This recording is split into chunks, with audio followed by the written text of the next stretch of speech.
Okay, here's another way of thinking about Sabrina Carpenter vis-a-vis Vladimir Putin.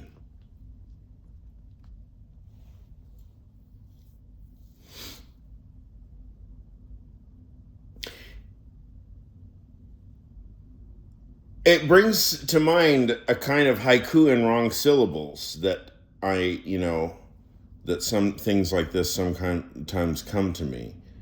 Haiku in wrong syllables, roughly, that if one is Sabrina Carpenter, to be Sabrina Carpenter means playing dirty pool. It means not fighting fair.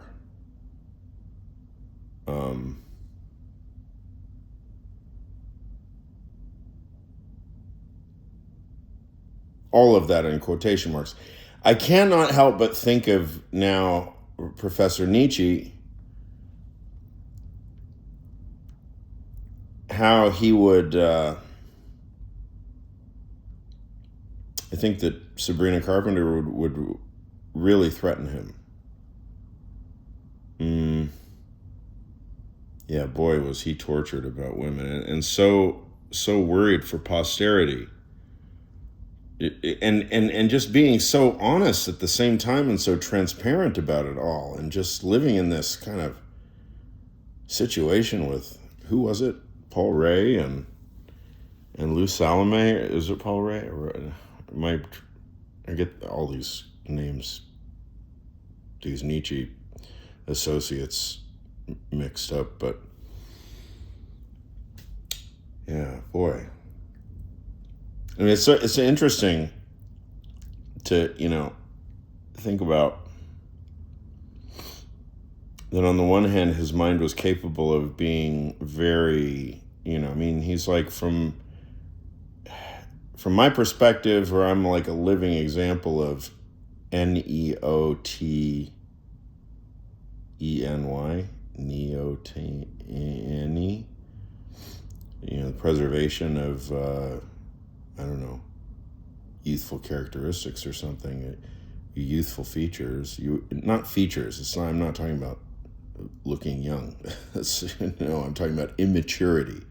I'm talking about evolutionarily, Darwinianly selected for immaturity, for some strange, mysterious evolutionary telos that evolutionary anthropologists and people like that study.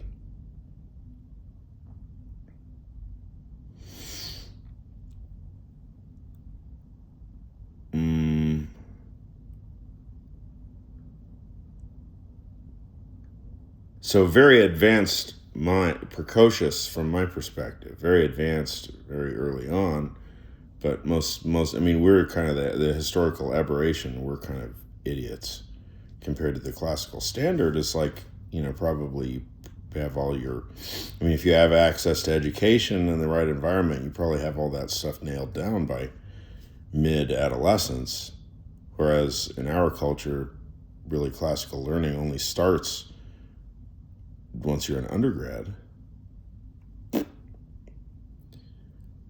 which is absurd. And our culture always thinks of it in terms of like it's the amount of work or something, but no, it's totally the opposite. It's totally the opposite. It's not the amount of work. It's the nature of the work being done. The work has to be active dialectical speaking, just like this. Not listening to me, but 50-50. There should be somebody on the other end talking to me right now. But since there's no interlocutors, for the time being, then it's solipsism all the way down, Herr Professor Russell.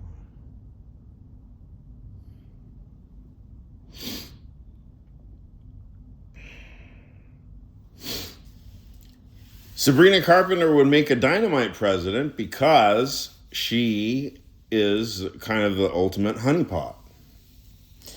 And the joke of the whole thing is, I mean, she can actually take power based on that. She can run as the Honeypot. I mean, she goes on Saturday Night Live and she says, "Hello, I'm Sabrina Carpenter. You may know me as the lady who is just very horny." I don't know if she said lady or girl or what, but oh, okay. Well, I'm sure plenty of people didn't know, but now they do. That's her. Oh, who is that? Oh, the horny one. Right. Okay. Hi, President Carpenter. His Eminence or Excellence or his dumbfuckness. Voldemort Putana. I mean, Videodrome Putin?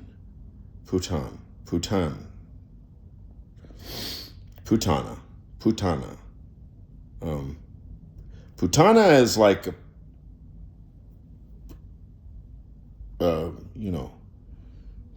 it's like a dirty whore, isn't it? Anyway, so some hypothetical figure named Voldemort Putana.